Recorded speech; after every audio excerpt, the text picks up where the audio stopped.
But உங்களுக்கு இந்த இன்ஸ்டால மெசேஜ்லாம் வரும்ல, ஹிந்தி ஆடியன்ஸ் மெசேஜும் வருமா? ஹிந்திலயே மெசேஜ் வரும் எனக்கு. ஹிந்திலயே இன்னும் ஒரு ஏதாவது வந்து நல்ல மெசேஜ் நீங்க சொல்லுங்க.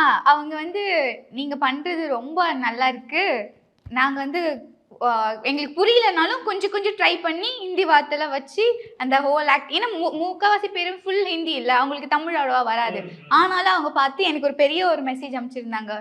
நீங்க பண்றது ரொம்ப நல்லா இருக்கு, உங்க பேர் நல்லா இருக்கு, நீங்க நல்லா பண்றீங்க, நாங்க பாக்குறோம், இன்னும் நிறைய எந்த ஊர்ல இருந்து அனுப்புவாங்க? எந்த ஊர்ல இருந்துலாம் தெரியாது. எனக்கு மும்பைல இருந்து அனுப்பிச்சாங்க. அவங்க என்ன சொன்னாங்கன்னா, எனக்கு உங்க கண்டென்ட் புரியுது பட் பேசுறது புரியல, சப்டைட்டிலோட பண்ணீங்கன்னா ஈஸியா இருக்கும்னு சொல்லிட்டு ஹிந்தி பீப்புள்ஸ் நிறைய பண்ணிருக்காங்க. ஹிந்தி பீப்புள்ஸ் சென்னையிலயும் இருக்காங்கல்ல, அவங்களும் பாக்குறாங்க. அவங்கலாம் கனெக்ட் பண்ணிட்டாங்க உங்க கேரக்டரை. கனெக்ட் பண்ணி அவங்க பார்த்து சொல்றாங்க. இங்க இருக்கிற ஒரு பொண்ணு மாதிரி அதை கனெக்ட் பண்ணிட்டாங்க. நீங்க அதுக்கப்புறம் இந்த சப்டைட்டில்லாம் போட ஸ்டார்ட் பண்ணிட்டீங்க ப்ரோ? போட்டோம், அடுத்து கண்டினியூஸா ஃபாலோ பண்ண முடியல, பட் ட்ரை பண்ணிட்டு தான் இருக்கும் அது. ஓகே, பட் ஆனா உங்களுக்கு புரிஞ்சிருச்சு, மேபி சப்டைட்டில் இருந்தா இன்னும் கனெக்ட் ஆயிடும்ன்றத.